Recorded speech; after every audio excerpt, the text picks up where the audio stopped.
দাবিগুলো হচ্ছে আমরা মেডিকেল টেকনোলজিস্ট, আমরা পর্দার আড়ালে থেকে সবসময় রোগ নির্ণয় করে থাকি, কিন্তু সেই ক্ষেত্রে আমরা বৈষম্য শিকার।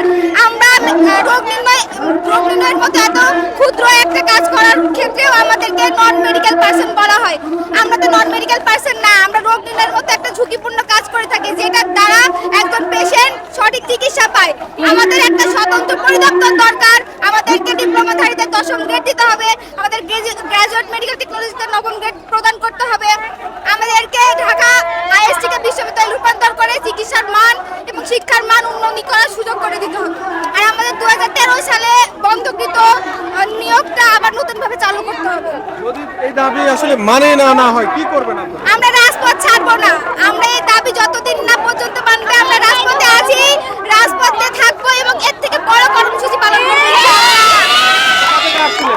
আমরা রাজশাহী আইএসটি থেকে আসছি।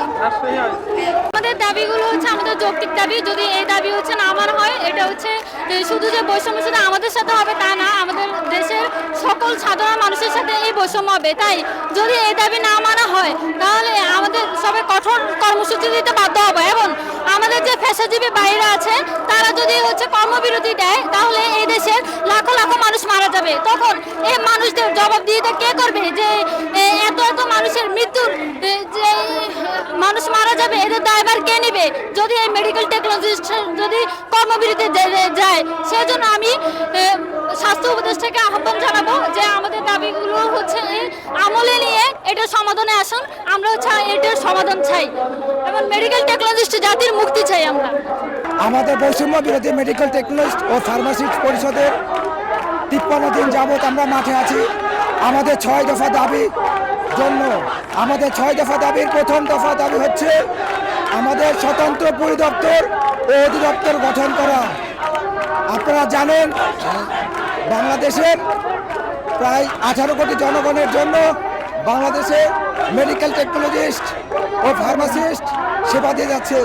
তারই লক্ষ্যে আমরা মেডিকেল টেকনোলজিস্টরা আমাদের 6 দফা দাবির জন্য 53 দিন যাবৎ আমরা মাঠে নামছি। আমাদের দ্বিতীয় দফা দাবি হচ্ছে আমাদের মেডিকেল টেকনোলজিস্ট ডিপ্লোমা 10ম গ্রেড বাস্তবায়ন করা। 10ম গ্রেড আমাদের ডিপ্লোমা কৃষিবিদদের 10ম গ্রেড দেওয়া হয়েছে, নার্সিংয়ের 10ম গ্রেড দেওয়া হয়েছে এবং পলিটেকনিক ইনস্টিটিউটের 10ম গ্রেড দেওয়া হয়েছে। কিন্তু আমরা মেডিকেল টেকনোলজিস্ট যারা মানুষের স্বাস্থ্য ক্ষেত্রের সাথে কাজ করছেন, আমাদের 10ম গ্রেড এখনো বাস্তবায়ন করা হয় না। আমরা মাঠে আছি 53 দিন যাবৎ। আমরা সরকারকে একটা সুস্থ আমাদের 6 দফা দাবি, আমাদের 10ম গ্রেড দাবি বাস্তবায়নের জন্য সরকারের আমরা দৃষ্টি আকর্ষণ করতেছি।